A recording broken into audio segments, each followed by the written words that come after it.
Assalamualaikum Pak Gun. Waalaikumsalam. Gimana, sehat Pak Eko? Alhamdulillah Pak Gun, Gimana tugas? Alhamdulillah baik semua. Bisa dikerjakan dari mengajar sampai membantu Pak Gun selaku kepala sekolah di sini. Alhamdulillah berjalan dengan baik. Pak Gun, bagaimana kabarnya hari ini? Alhamdulillah sehat. Doa rekan-rekan semuanya. Amin.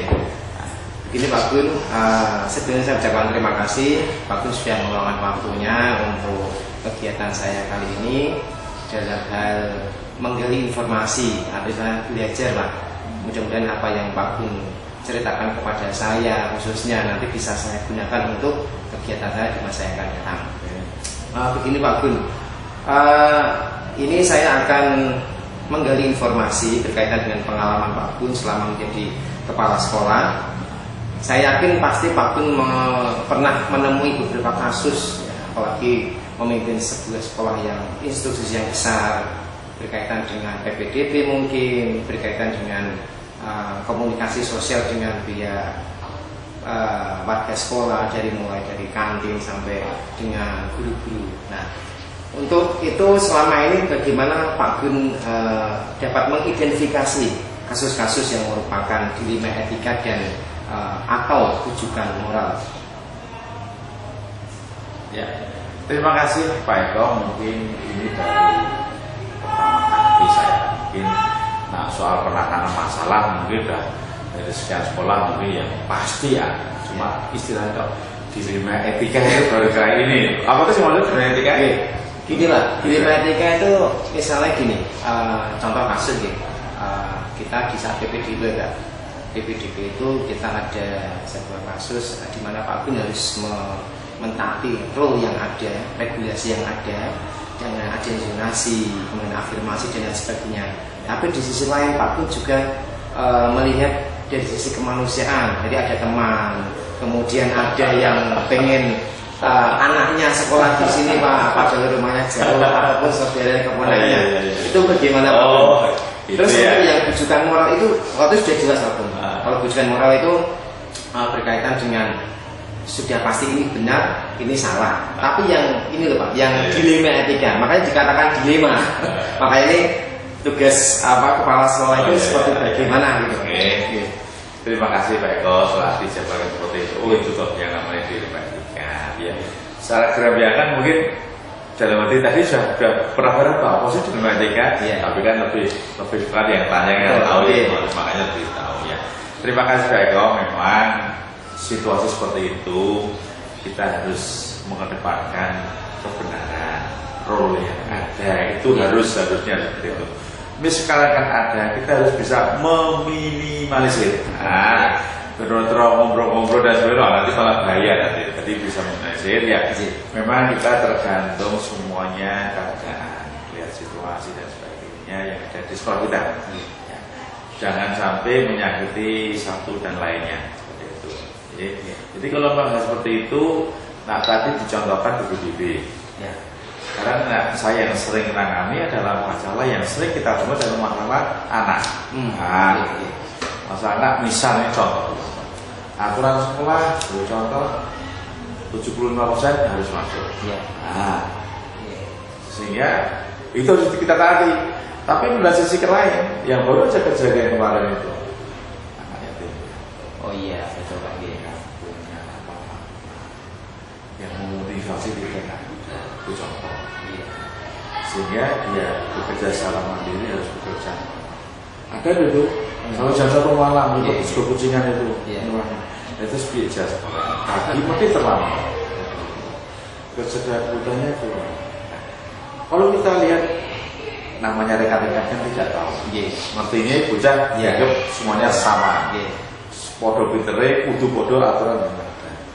Tapi setelah kita telisik, kita lihat, kita amati, bahkan kita suruh membuat semacam coba diamati seperti dari rekan BK ya, akhirnya ketemu. Oh iya, ya tuh. Bagaimana kita bisa menentukan role seperti itu, bro? Kan nggak mungkin. Nah, maka tumbuh sisi kemanusiaan. Ya, sisi kemanusiaan itu tadi dikembalikan ke bapak dan ibu. Itu yang paling kendalikan. Ada bapak ibu yang harus harus Cocok gitu ketika ya. materi saya harus bisa diterima anak berapa persen, bisa 1%.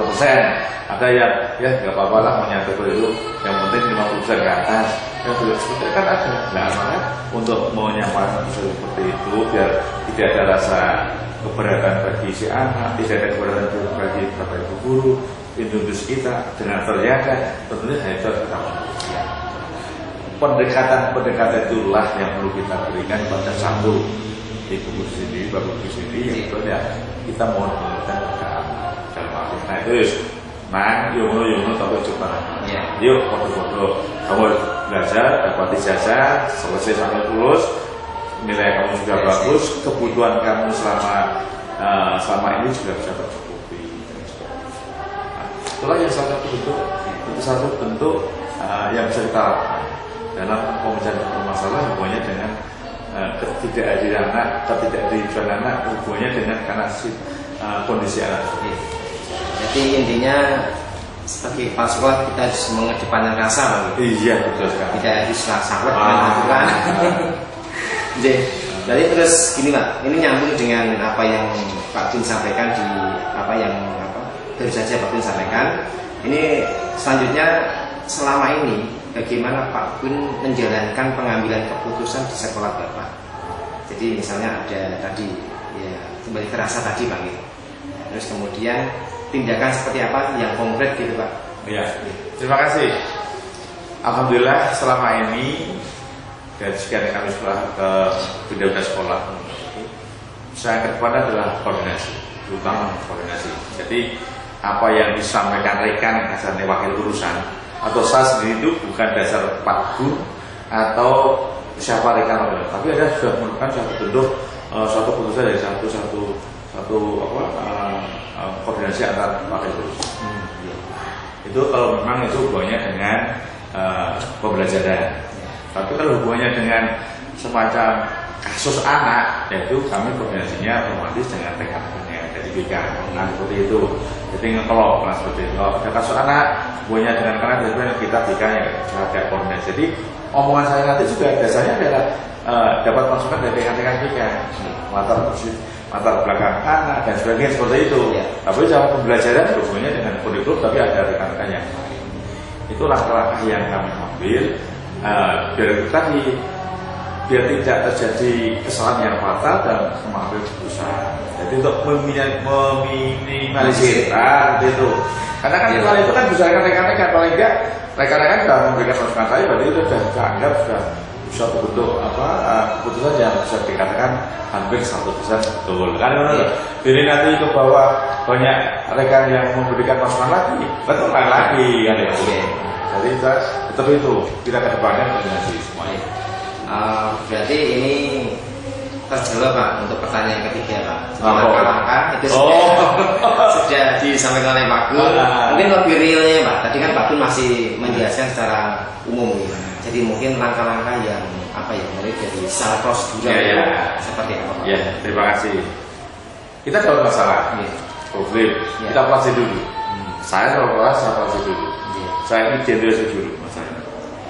Di mana titik kesalahan yang ada di sini atau titik semacam masalah kan banyak ya masalah. Setelah kita tahu, saya tak buat ranking-rankingan. Ini kasus pemecahnya. Tapi pemecah ini belum tentu sempurna. Namanya kan kita harus mawas diri lah. Namanya orang tidak sempurna. Nah, jadi mari kita lihat sisi masalah tadi. Kita ambil mau ada kebutuhan, tentunya kita langkah juga dalam mengumpulkan rekan-rekan. Namanya apa urusan kan orang yang top. Dimintai saran yang masukan, sehingga mungkin tentu pendapat saya sempurna, belum tentu belum saya betul. Maka masalah ini ada kurikulum, ada siswa. Berarti ini bisa dikatakan langkah efektif Pak. Iya, kita memaksimalkan. Tapi jangan terlalu lama. Sudah masalah cepat saja diselesaikan. Nanti tertunda-tunda nanti malah repot. Jadi itu kembali lagi ke masalahnya. Tidak masalah betul. Urgent ya harus cepat. Tapi tidak masalah masih kita bisa pikir. Saya kadang ya terus hanya nemplok pada 1-2 orang aja dan cukup. berarti langkah itu harus kita ambil. Ini berarti saya bisa menyimpulkan apa yang disampaikan Pak Gun untuk hal-hal yang efektif yang disampaikan untuk menyelesaikan kasus ini adalah memaksimalkan wakil kepala tadi, kita ajak berdiskusi untuk memberikan masukan atau saran. Betul sekali. Jadi paling tidak masalah yang ada di sekolah mereka sudah tahu dulu. Nah, sehingga jangan sampai ada masalah wakil lulusan kalau tidak tahu tapi ditahu orang lain. Itu saya paling mau sebenarnya. Makanya kalau ada orang sebut tak kumpul jadi tak sampaikan, mereka tahu, memberikan solusi saya. Ada orang yang cerita, mereka sudah tahu. Ya, ini hasil kemarin seperti itu. Paling tidak dari apa yang sudah disampaikan Pak Gun tadi, saya sudah bisa menyimpulkan. Jadi mulai dari secara prosedur, kemudian langkah-langkah yang dari Pak Gun itu sudah tepat gitu ya. Jadi ini itu saya ya. Kalau kita dari sekolah bisa betul kayak lagi. Warna ini seni Pak.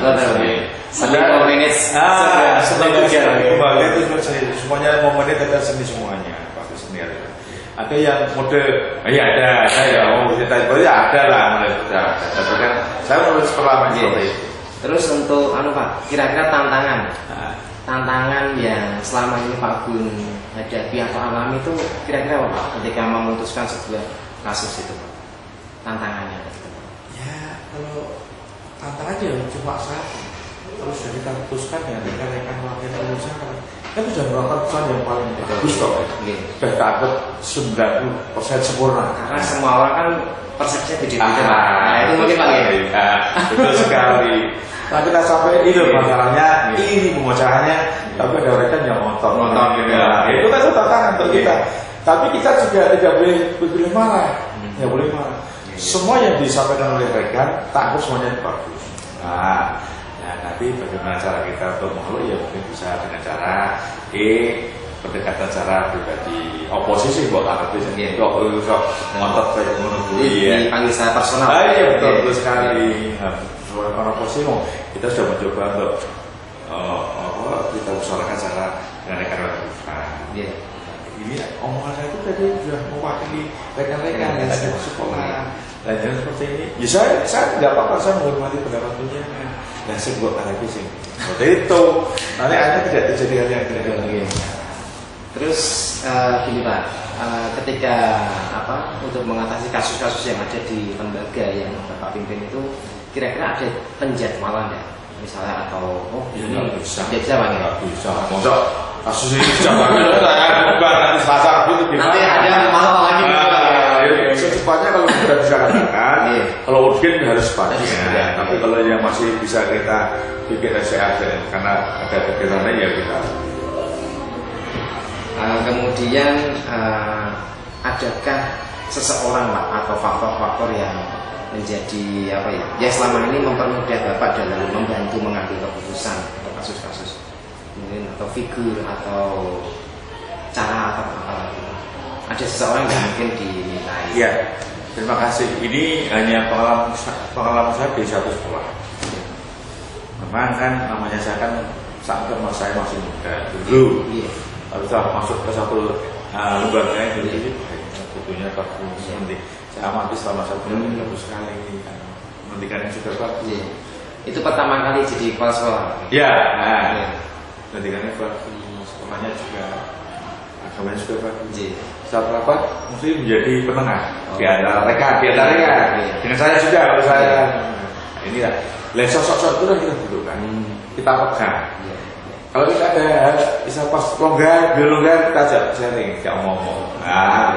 Ini gimana? Karena dia yang tahu kondisi. Sebelumnya kita kan orang baru, pendatang.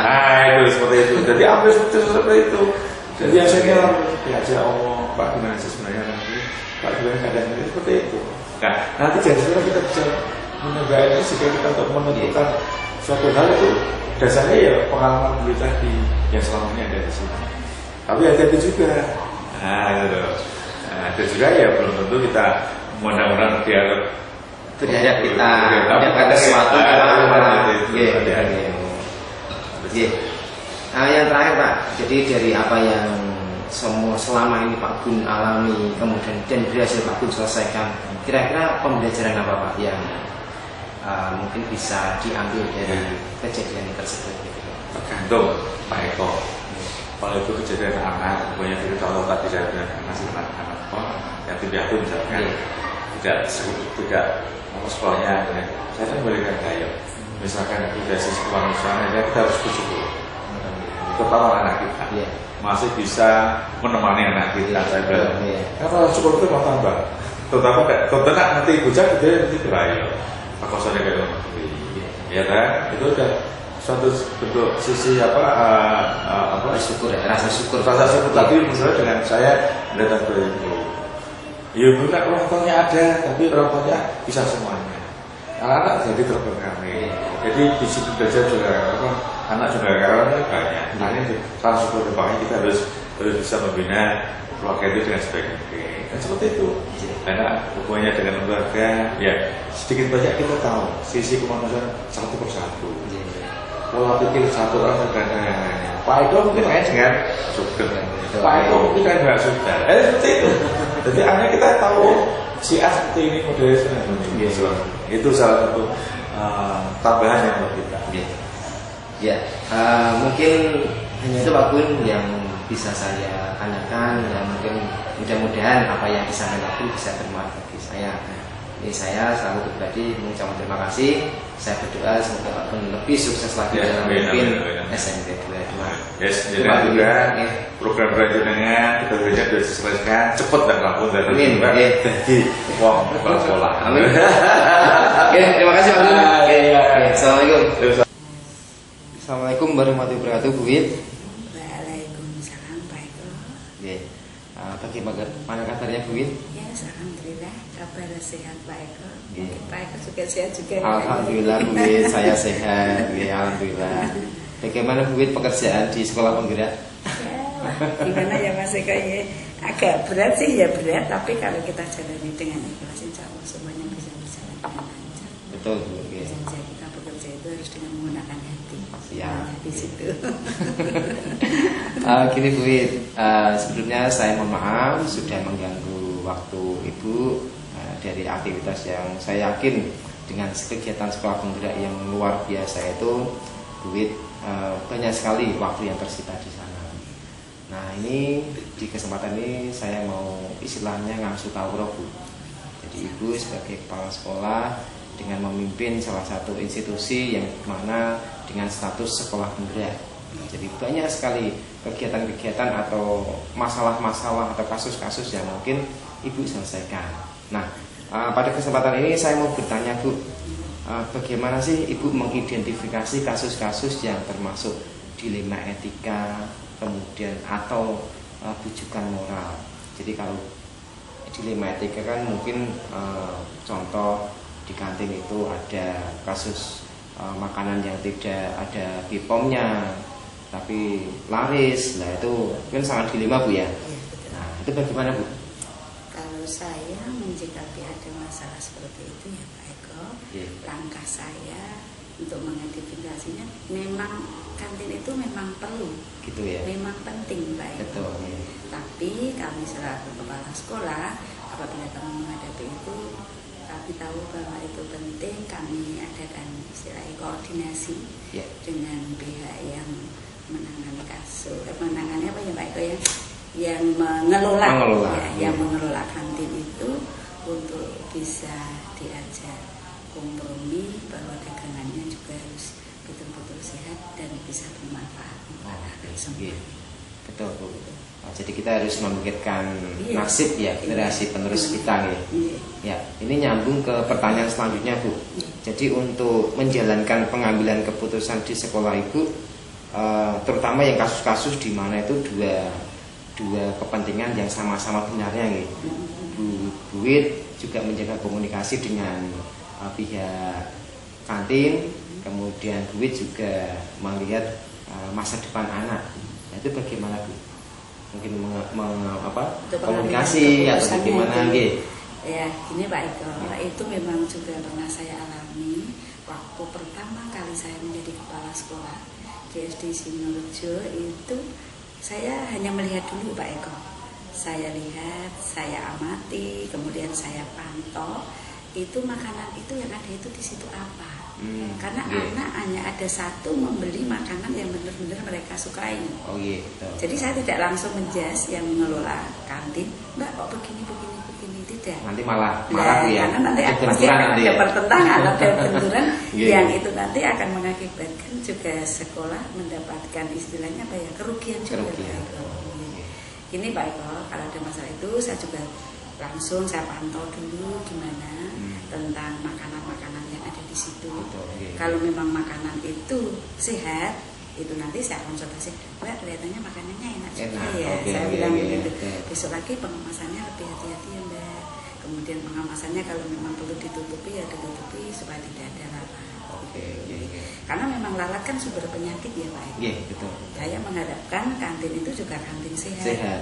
Sehingga kalau kantinnya sehat, anak-anak saya juga sehat. Iya. Yang mana kalau anak-anak itu nanti sehat, itu nanti yang kata Pak Eko akan menjadi penerus Betul. bangsa. Iya. Begitu. Karena setiap hari itu kan kita melihat wajah-wajah masa depan Indonesia, Bu ya. Iya, Ya. betul. Iya, betul. Oke, tadi sudah disampaikan sedikit langkah-langkah yang dilakukan oleh Ibu ketika melihat hal yang kurang pas mungkin ya. Nah, mungkin lebih spesifik lagi Bu, langkah-langkah apa yang Ibu ambil ketika menyelesaikan kasus ini? Oh, iya. Selain untuk mengamati tadi, kemudian langkahnya bagaimana Oh Bu? iya. Setelah kami melakukan pengamatan ya Pak Eko di tempat di kantin, kemudian kami bicarakan dengan teman-teman Pak Eko tentang kasus itu. Betul. Kemudian teman-teman kami adakan istilahnya apa ya? Selalu bersinergi lah Betul, dengan teman-teman karena saya bukan pengambil Masukan, keputusan, iya, iya. nggih. Iya. Karena saya bukan satu-satunya pengambil keputusan Iya. di sekolah itu. Saya hanya istilahnya membuat sebuah surat undangan kepada Iya. teman-teman bahwa kita akan mengadakan rapat karena ada permasalahan yang perlu kita selesaikan dengan segera.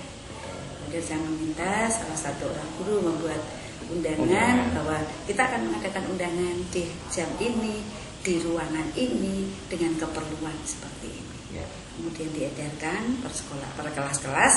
Kemudian tepat pada waktu jam itu guru-guru kami sudah alhamdulillah sudah bisa kami ajak koordinasi ya Pak Eko tanpa kami memberikan ini sudah berjalan semuanya.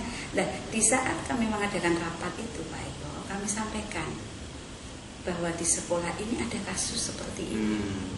Bagaimana Bapak Ibu untuk menanggapinya? Apakah kantinnya kita tutup? Kemudian kita sendiri yang mengelola ataukah bagaimana? Kami berikan dua alternatif Pak Eko kepada teman-teman yang ada di situ. Pastinya itu banyak masukan-masukan. Iya benar. Karena harapan saya dengan masukan dari teman-teman itu nanti saya akan mengambil keputusan yang tepat. Gitu. Tidak merugikan salah satu. Itu Pak Eko. Berarti ini bisa apa ya? Bisa saya katakan langkah efektif ya. Iya, langkah efektif dan cepat juga ya, Pak Eko. Daripada kita mengambil keputusan sendiri, saya yakin nanti banyak mudaratnya ya. Di satu sisi mungkin dari guru-guru tidak merasa diwongke. Nah, jadi dari kantin pun nanti kalau ada kesalahan kita juga ya gitu. Benar sekali itu Pak Eko. Karena Terus, apa? Karena kami kan kerja tim Pak. Ya, itu teamwork Bu.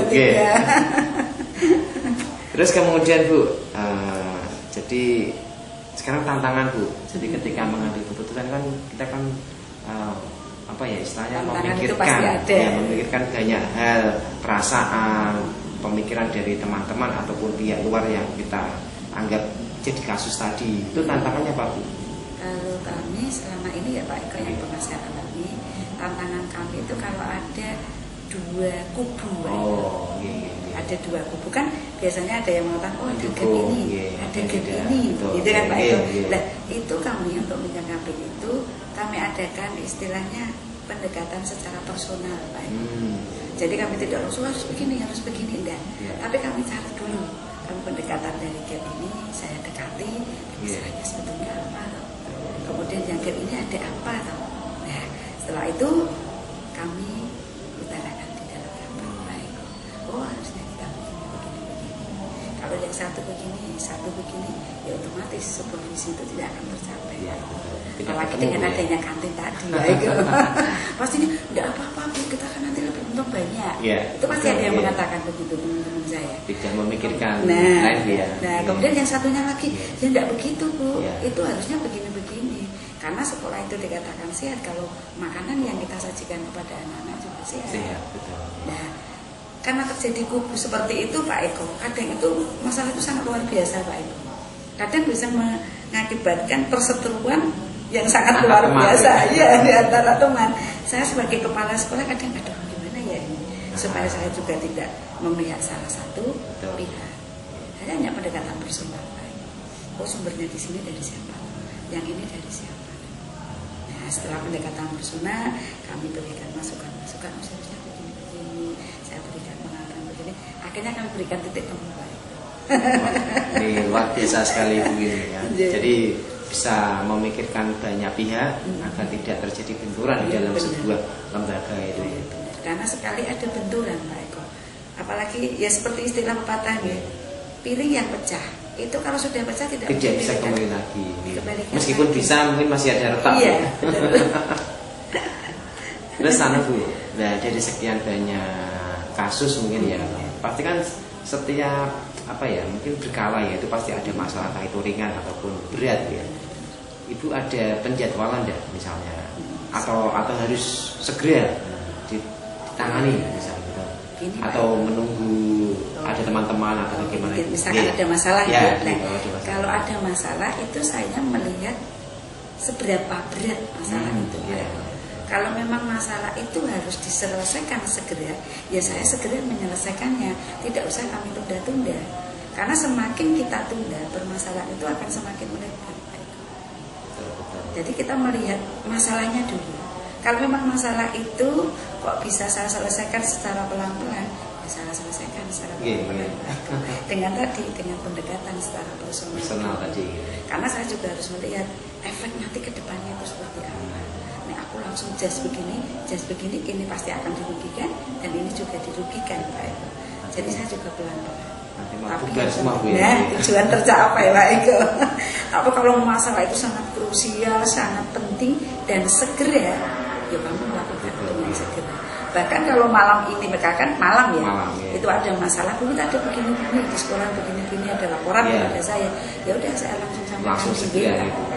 Ini gitu Pak Eko. Tapi alhamdulillah teman-teman bisa diajak itu. Gitu ya. Membangun tim itu sangat sulit Pak Eko. Dan intinya di situ. Terus Bu, ketika Ibu pertama kali datang di sekolah tersebut misalnya, itu adakah faktor dalam menyelesaikan kasus kan pasti ada Bu ya. Kan posisi Ibu mungkin di situ masih baru. Kemudian apa langkah Ibu? Apakah ada seseorang yang jadikan sebagai bukan, artinya sebagai tempat curhat, ya, tempat berbagi, apakah faktor-faktor lain ada Bu? Ketika ada kasus, kemudian posisi Ibu masih baru di situ, nah, bagaimana Bu? Kalau saat itu saya alami juga Pak. Saya pertama kali di sekolah tersebut, kemudian ada masalah. Saat itu permasalahan pertama kali yaitu tentang air Pak. Tentang air bersih yang ada di Singorejo. Selama ini dari sungai? Itu waktu saya datang pertama kali, itu sebetulnya ada dua jenis air Pak. Yang satu itu air pump, yang satu itu air dari sumur. Nah, pada waktu saya datang ke situ, air pump itu digunakan untuk gurunya. Tapi yang air sumur digunakan untuk muridnya. Nah, itu masalah sangat besar Pak. Itu saat itu. Penggunaannya gitu Bu ya? Penggunaannya. Ya, untuk kebersihan. Nah, maka dari itu Pak Eko, dari dua macam air itu, akhirnya saya coba mencari tahu. Ini sebenarnya ada apa sih? Bisa seperti ini. Karena peran antara guru dan murid harus dibedakan, gitu loh. Padahal air bersih itu kan penting buat anak juga.